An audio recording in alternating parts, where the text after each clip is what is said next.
हरे कृष्ण। दोस्तों, क्या आपके जीवन में कोई बार बार हस्तक्षेप करे तो आपको अच्छा लगेगा?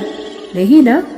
भगवान को भी अच्छा नहीं लगता, और विशेषकर जब ये भगवान और उनके भक्तों के मध्य की बात हो, फिर तो वो किसी की भी नहीं सुनते, चाहे वो बड़ा से बड़ा कोई राजा हो या महान से महान कोई विद्वान पंडित। क्या आप जानते हैं कि ये बात और कोई नहीं अपितु भगवान ने स्वयं अपने कार्यों द्वारा बताई है। अरे नहीं जानते? अच्छा जानना चाहते हैं? तो चलिए हम आज आपको ऐसे ही एक कथा का रसपान करवाते हैं, जहां भगवान श्री जगन्नाथ ने अपने एक अनोखे अद्भुत लीला के माध्यम से ये महत्वपूर्ण संदेश पूरे विश्व को दी है। तो क्या आप लोग तैयार हैं हमारी काल यंत्र की सवारी के लिए? तो चलिए सवारी करते हैं हमारे काल चक्र का और सीधे उतरते हैं पुरुषोत्तम क्षेत्र यानी कि जगन्नाथपुरी धाम में। रुकिए, इससे पहले हम आपको हमारी कथा के मुख्य पात्र का परिचय तो करवा दें। तो देखिए, हम सब जानते हैं कि रामानुजाचार्य श्री संप्रदाय के संस्थापक आचार्य हैं।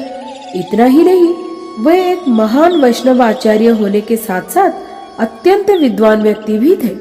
उन्होंने अपनी कालखंड के दौरान अद्वैतावाद सिद्धांतों का प्रचार किया था और तीव्रता से शंकराचार्य के मायावाद का खंडन भी किया था। उनके अनगिनत अनुगामी थे। वो संपूर्ण भारतखंड में भ्रमण करते और अनेक विद्वानों के साथ तर्क वितर्क करते और अंत में हर स्थान पर अपने अद्वितीय ज्ञान से वैष्णव संप्रदाय का सिद्धांत स्थापित करते। इस प्रकार उनकी चर्चा से पराजित होकर अनेकों विद्वान पंडित उनके शिष्य बन गए थे। तो दोस्तों, ऐसे महान वैष्णव आचार्य ही आज हमारे कथा के मुख्य पात्र हैं। तो ये उस समय की बात है जब रामानुजाचार्य अपने भारत भ्रमण के दौरान काशी से होकर पुरुषोत्तम क्षेत्र श्री जगन्नाथपुरी धाम में पधारे थे। वहां उन्होंने भगवान श्री जगन्नाथ, श्री बलभद्र और सुभद्रा जी के भव्य और दिव्य विग्रहों के दर्शन किए। भगवान जगन्नाथ को उन्होंने साक्षात स्वयं महाविष्णु के रूप में देखा और ये दृश्य देखकर उनके हृदय सागर में भगवान जगन्नाथ के प्रति भाव की लहरें उठने लगी। लेकिन भक्ति के सागर में तैरते हुए एक ऐसी बात उन्होंने देखी जो उनके हृदय में कहीं ना कहीं चुभ सी गई।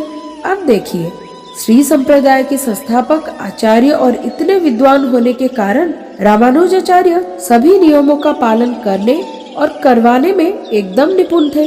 उन्होंने कुछ ही समय में ये देख लिया कि पुरी में भगवान जगन्नाथ जी का पूजा अर्चना पूर्ण भक्ति से और श्रद्धा से की तो जा रही है, लेकिन उसमें थोड़ी सी गड़बड़ है। इसका अर्थ ये है कि भगवान की पूजा मिश्रित पद्धति से हो रही थी। उसमें वैदिक परंपरा के आधार पर नारद पंचरात्र विधि के अनुसार किसी भी नियम का पालन नहीं हो रहा था।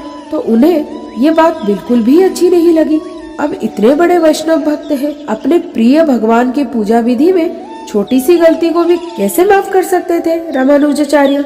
इसीलिए उन्होंने मंदिर के सभी पुजारियों को बुलाया और उनकी अर्चना विधि में जो त्रुटियां थी उसे दिखाकर समझाने का प्रयास किया। उन्होंने कहा कि भगवान श्री जगन्नाथ साक्षात परम भगवान हैं। उनकी पूजा विधिवत रूप से नारद पंचरात्र वैदिक विधि के अनुसार ही होनी चाहिए। लेकिन जगन्नाथ जी के पुजारियों को ये बात उतनी अच्छी नहीं लगी, इसीलिए उन्होंने इस बात को स्वीकार करने से संपूर्ण मना कर दिया। अब रामानुजाचार्य ने इन सभी के साथ शास्त्रोक्त तर्क वितर्क भी की और उन सबको पराजित भी कर लिया।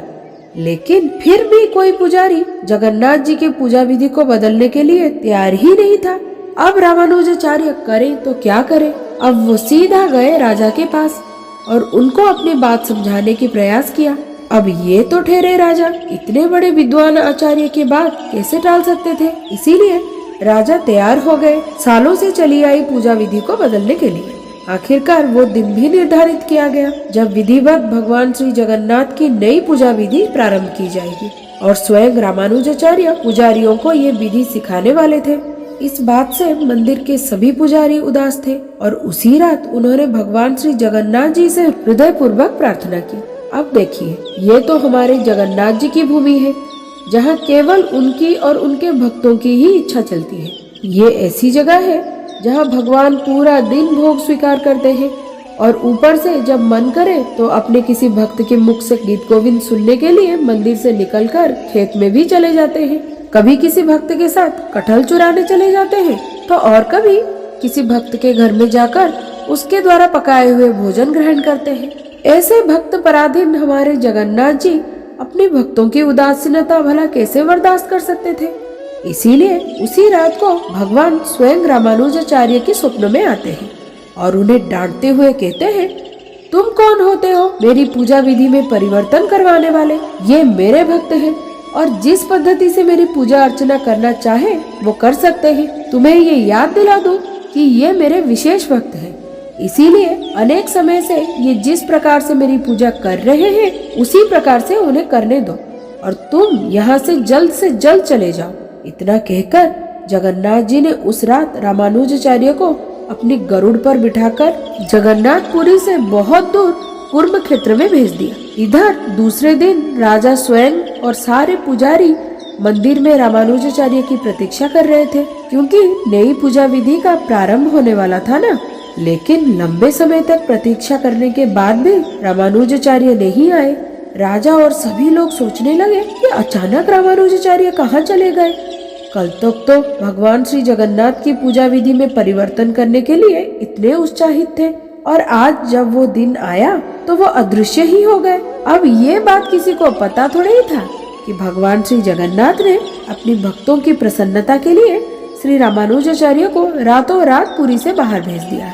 आखिरकार लंबे समय तक प्रतीक्षा करने के बाद जब रामानुजाचार्य नहीं आए तो राजा ने आदेश दिया कि भगवान की पूजा वही पुरानी पद्धति से फिर से शुरू की जाए। और ये सुनकर मंदिर के सभी पुजारी अत्यंत हर्षित हो गए और उन सब के पीछे बड़े से आसन पर विराजमान श्री जगन्नाथ मंद मंद मुस्कुरा रहे थे।